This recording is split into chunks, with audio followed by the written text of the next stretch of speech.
Magluluto tayo ng low-carb pizza with malunggay powder. Ang una natin gagawin ay cream cheese. Naglagay lang ako ng 1 teaspoon butter, 3 tablespoons parmesan cheese, 1 cup all-purpose cream, 1/3 cup cheddar cheese, pinch of salt and pepper. Mix well to incorporate all the ingredients. Then, let it cool. In a mixing bowl, put 1/2 cup Cheddar's Green Dahan almond flour, 1/2 cup coconut flour, Cheddar's Green Dahan baking powder, and pinch of salt. Mix well.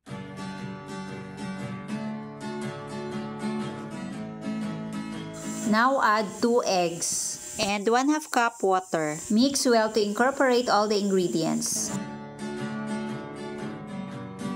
By the way, please like and share this video, and please follow me for more low-carb recipes and health tips. Ngayon, prepare na po natin ang molder at parchment paper. Mag-a-apply lang ako ng konting melted butter. Then, transfer the mixture and spread.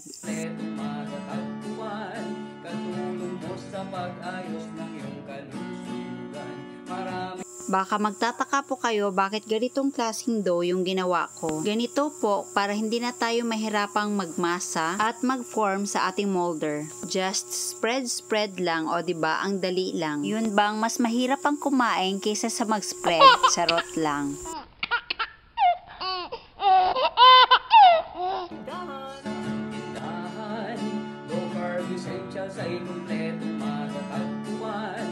Ngayon, bake na po natin ang ating pizza crust at 150 degrees Celsius for about 10 minutes.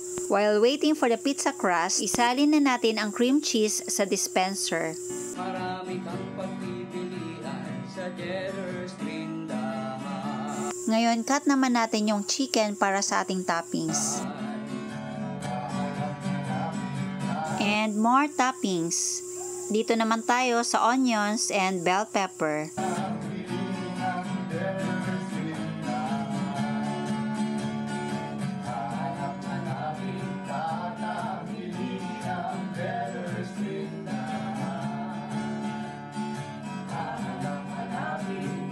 Pagkatapos ng 10 minutes, ito na po ang ating pizza crust.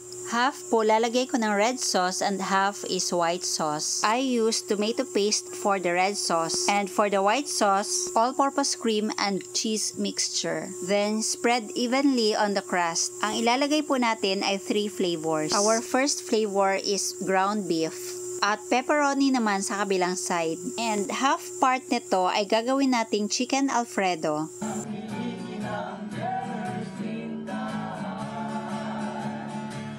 Ngayon, maglalagay naman ako ng bell pepper and onions.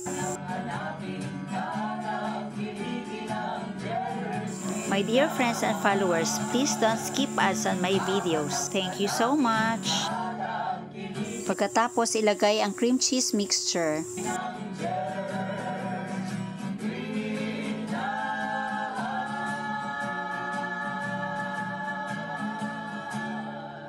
Pagkatapos, ang ating mozzarella cheese. Then, cook at 175 degrees Celsius for about 25 minutes. At ito na ang ating low-carb pizza with 3 flavors. Ground beef, pepperoni, and chicken Alfredo. Ngayon, mag-spread lang po ako ng Cheddar's Green Dahan malunggay powder for added flavor. And of course, for more color. Ngayon, cut na po natin para makita kung gaano ito ka-cheesy. O diba, cheesy, parang kapareho lang ng regular pizza.